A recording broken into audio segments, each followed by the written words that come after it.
Dalam merencanakan masa depan, mengatur waktu dan prioritas adalah hal yang penting untuk dikerjakan. Namun, kadang-kadang banyak kegiatan yang harus dilakukan sehingga kamu bingung untuk memilih kegiatan apa yang harus dikerjakan terlebih dahulu. Nah, di video kali ini kita akan membahas mengenai skala prioritas yang dapat memudahkan kamu menentukan tindakan sesuai dengan porsinya. Kita akan membahas skala prioritas mulai dari pengertiannya, cara menentukan prioritas kegiatan, serta cara menggunakan kuadran waktu dan contoh pengaplikasiannya. Menurut Kamus Besar Bahasa Indonesia 5, prioritas adalah sesuatu yang didahulukan dan diutamakan daripada yang lain. Secara sederhana, skala prioritas dapat dikatakan sebagai tingkatan atau urutan untuk menentukan kondisi mana yang perlu didahulukan atau diutamakan. Skala prioritas ini penting diterapkan agar tujuan-tujuan kita dapat tercapai. Dalam kegiatan sehari-hari, kamu tentu memiliki berbagai aktivitas yang dilakukan.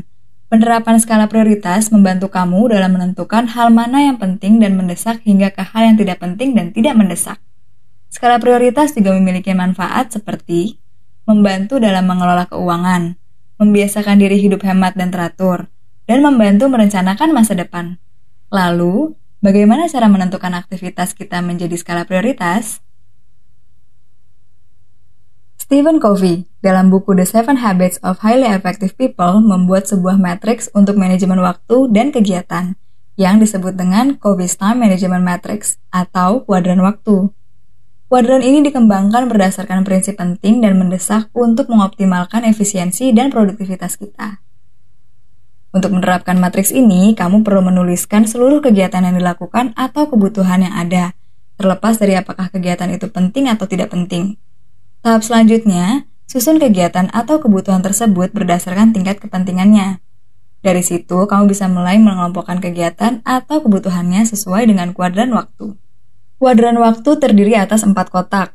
Kotak pertama atau kuadran pertama diisi dengan kegiatan atau kebutuhan yang penting dan mendesak untuk segera dipenuhi.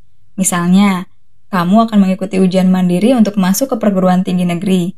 Kegiatan atau kebutuhan yang penting dan mendesak bisa berupa belajar, membaca buku, mengikuti tryout, serta menyiapkan kartu ujian dan alat tulis yang diperlukan. Kuadran kedua diisi dengan kegiatan atau kebutuhan yang penting, tetapi kurang mendesak untuk dipenuhi. Misalnya, kamu memiliki makalah kuliah yang harus dikumpulkan pada akhir semester, sehingga kamu memiliki rentang waktu yang lama dalam pengerjaannya. Tugas tersebut penting, tetapi belum mendesak. Kamu bisa mencicil tugas tersebut setiap minggunya. Kuadran kedua justru membantu kamu untuk merencanakan tujuan jangka panjang. Di kuadran ini pula, kamu bisa memasukkan kegiatan-kegiatan seperti meningkatkan kemampuan tertentu dan membuat kebiasaan baik. Kuadran ketiga diisi dengan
kegiatan atau kebutuhan yang kurang penting, tetapi mendesak untuk dipenuhi.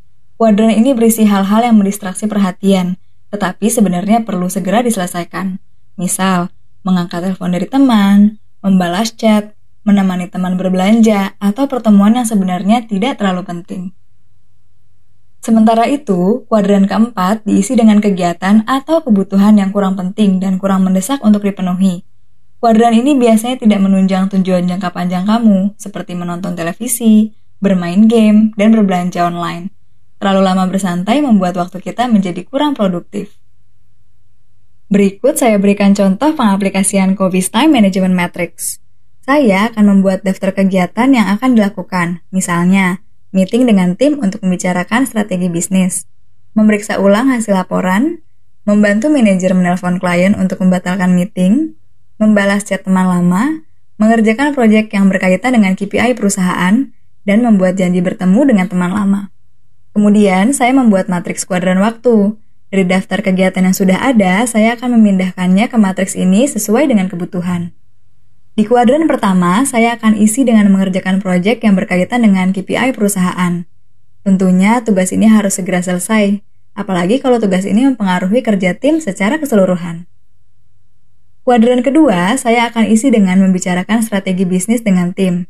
Pertemuan ini bisa mencapai tujuan jangka panjang saya atau perusahaan, tetapi masih belum mendesak. Selain itu, memeriksa ulang hasil laporan juga akan saya pindahkan ke kuadran ini. Mengcross-check laporan penting untuk dilakukan, tetapi belum mendesak apabila tenggat waktu yang ditentukan cukup panjang. Di kuadran ketiga, saya akan mengisi dengan membantu manajer menelpon klien untuk membatalkan meeting. Bantuan ini bersifat tidak penting, tetapi cukup mendesak karena harus segera diselesaikan. Selain itu, di kuadran ini akan saya isi dengan membalas chat teman lama. Kuadran keempat akan diisi dengan membuat janji pertemuan dengan teman lama.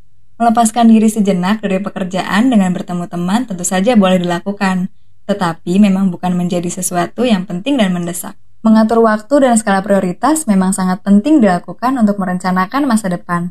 Ada baiknya penerapan skala prioritas ini bisa kamu latih dalam waktu harian, mingguan, bulanan, dan tahunan ketika sudah mulai terbiasa.